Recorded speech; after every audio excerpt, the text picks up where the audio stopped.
మాట కామాటే. ఏపీలో వరదలొచ్చిన కాంచెల్లి CM Chandrababu sir బాధితులను ఆదుకునేందుకు పడుతున్న ఆరాటం చూస్తుంటే మెచ్చుకోవాల్సిందే. తిన్నది పెయిన పట్టకుట, రాత్రి పగలు అన్న చూడకుట, ఎప్పటికప్పుడు ఆఫీసర్ల నురికిచ్చిన తీరు చూస్తుంటే బెస్ట్ డిజాస్టర్ మేనేజ్మెంట్ అవార్డు ఇవ్వచ్చు అని అనిపిస్తుంది. బాబు సార్ సంగతి ఎరుకున్నదే కదా. ముందే పని రాక్షసుడు అండ్లేమన్నా ఆపదలు వస్తూకుంటాడు.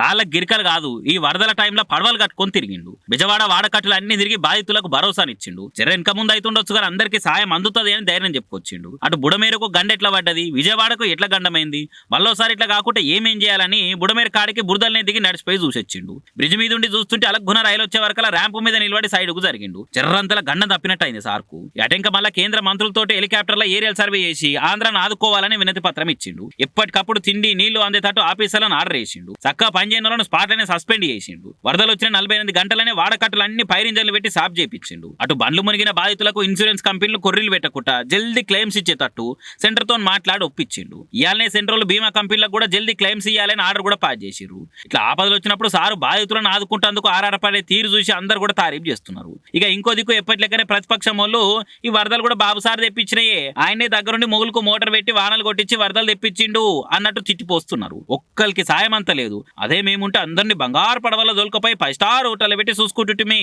అన్నట్టే తిట్టిపోస్తున్నారు. ఈ టైంలో ఓగలు ఉన్నామనే భరోసాని ఇవ్వాలి కానీ అది మనిషి ఇట్లా రాజకీయాలు చేస్తున్నారని ఆ రెండు పార్టీల కార్యకర్తలు ఆన్లైన్లో పెద్ద పోరాటాలు చేస్తారు. పరి ఒక్కరోజు బాగోతానికి మూతి మీసం గొరిగించుకున్నట్టు చేసిండ్రు కదా ఫుడ్ సేఫ్టీ వాళ్ళు అని అంటున్నారు చాలా మంది.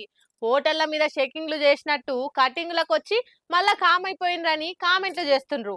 ఎందుకనంటే పాడుగాను గీ నీళ్ళకెళ్ళి చెప్పులు వేసుకొని నడిచేందుకే గలీజ్ అనిపిస్తుంది. అసొంటి నీళ్లు చూడు, గ్లాసులు గిన్నెలు ఎంత మంచిగా గడుగుతున్నారు. చాయ్ తాగే గ్లాసులు తినే ప్లేట్లను ఎర్రటి నీళ్లతో ఏమనదమ్ముతున్నాడా. బ్రదర్ కు బెస్ట్ క్లీనింగ్ అవార్డు ఇవ్వాలి. హైదరాబాద్ యూసుఫ్ కూడా కాడున్న ఒక ఉడిపి హోటల్ కనిపించిన నీళ్ళు ఇవి. నీళ్ళ పైపు లీక్ అయి నీళ్ళు ఇట్లా డ్రైనేజీ నీళ్ళతో కలుస్తున్న హోటల్లో మాత్రం ఏం పట్టించుకోకుండా అవే నీళ్ళతోటి వంట సామాన్లు అడుగుతున్నారు, అలానే సర్వ్ చేస్తున్నారు. మరి గింత నిర్లక్ష్యంగా మురికి నీళ్ళ గిన్నెలు గిలాసులు దోమి జనాల పానాలతోని పైరాపచ్చి సాటలాడుతున్న ఇసొంటి హోటళ్ల మీద ఏం చర్యలు తీసుకునే లేదా? ఈ ఫుడ్ సేఫ్టీ వాళ్ళు ఏడున్నారు? ఒక్కరోజు అలచల్ చేసి పోడేనా? అటెంక్ ఎట్లున్నా ఏం పట్టించుకోరని సోషల్ మీడియాలో వీడియోలు చూసిన నెటిజన్లు కామెంట్లు పెట్టి కన్నెర చేస్తున్నారు. మరి చూడాలి ఫుడ్ సేఫ్టీ వాళ్ళు ఏం చర్యలు తీసుకుంటారో ఇది చూసినాక ఈ హోటల్ మీద.